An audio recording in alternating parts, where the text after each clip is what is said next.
We will have to understand it in a systematic way and a physiological way. How exactly calcium channel blockers produces tachycardia as a side effect.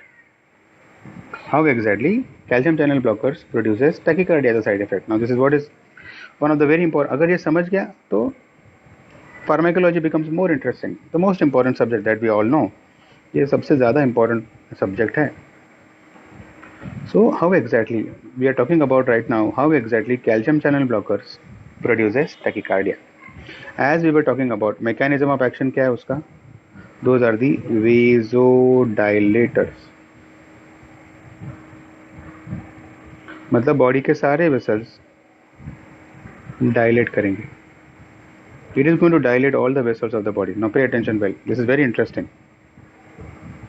अगर ये समझ में आ गया तो तुमको link समझ में आ जाएगा फर्स्ट ईयर का एंड सेकंड ईयर का. How exactly calcium channel blockers produces tachycardia. Heart rate कैसे बढ़ाता है वो. मैकेनिज्म ऑफ एक्शन क्या इज अ वेसोडायलेटर. सो क्या होगा, ब्लड प्रेशर कम हो जाएगा. That is what we want. ये तो अपने को चाहिए. We want it. We want blood pressure to be reduced. That is what is an thing that we want. लेकिन क्या होगा, लेट्स से पूरे बॉडी के लिए, this is what is the human body and this is what is N heart. अगर body के सारे vessels dilate हो गए, so what will happen to the blood returning to the heart? let's say for example ये वाला heart है, ये वाला वेसल्स है. अगर वेसल्स डायलेट हो गए तो जो ब्लड वापस आने वाला है हार्ट को, वो क्या होगा, दैट विल रिड्यूस. क्योंकि सारा ब्लड जो है वो वेसल में एक्यूमुलेट हो गया. All the blood has accumulated in the blood vessel. So blood returning to the heart reduces.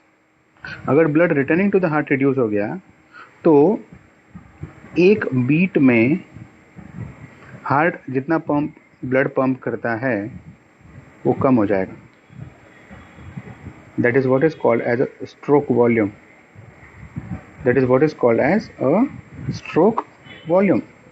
तो stroke volume will reduce. Stroke volume कम हो जाएगा. अगर स्ट्रोक वॉल्यूम कम हो गया तो फिजियोलॉजी क्या बोलता है, हार्ट रेट बढ़ जाएगा. तो दोनों का इनवर्स रिलेशनशिप होता है.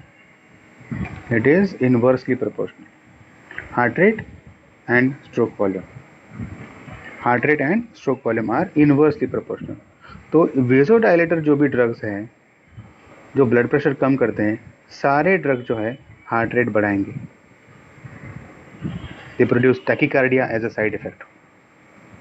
And this is what becomes a mechanism of production of tachycardia. Let me come again. एक बार वापस लेता हूँ. कैल्शियम चैनल ब्लॉकर जो है ये सारे वेसोडायलेटर्स हैं. जब वेसल्स डायलेट करेंगे तो बॉडी के सारे वेसल्स डायलेट होंगे. अगर बॉडी के सारे वेसल डायलेट होंगे तो blood will accumulate in the blood vessel. Blood returning to the heart will reduce. तो एक बीट में जितना हार्ट ब्लड पंप करता है, that is what is called as a stroke volume, that will reduce. और अगर स्ट्रोक वॉल्यूम रिड्यूस होता है तो हार्ट रेट बढ़ता है. That is what is a physiology. ये सारा बुक में डायरेक्टली लेते थे, लेकिन वो अंडरस्टैंड करना इंपॉर्टेंट है. It's very important to understand that. So this is what becomes a mechanism of tachycardia as a side effect.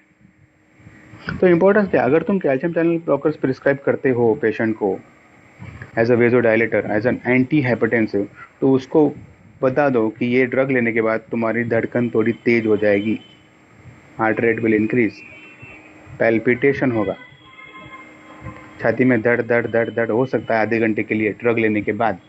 घबराना मत, जिसका मतलब है ड्रग काम कर रहा है फॉर एग्जाम्पल.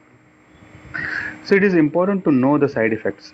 क्योंकि अगर साइड इफेक्ट पता है तो it is patient becomes more comfortable to come to you. Because patient को पता है कि डॉक्टर साहब को सब कुछ चीज़ पता है. डॉक्टर साहब को ये ड्रग लेने के बाद क्या होगा, क्या नहीं होना चाहिए, वो भी पता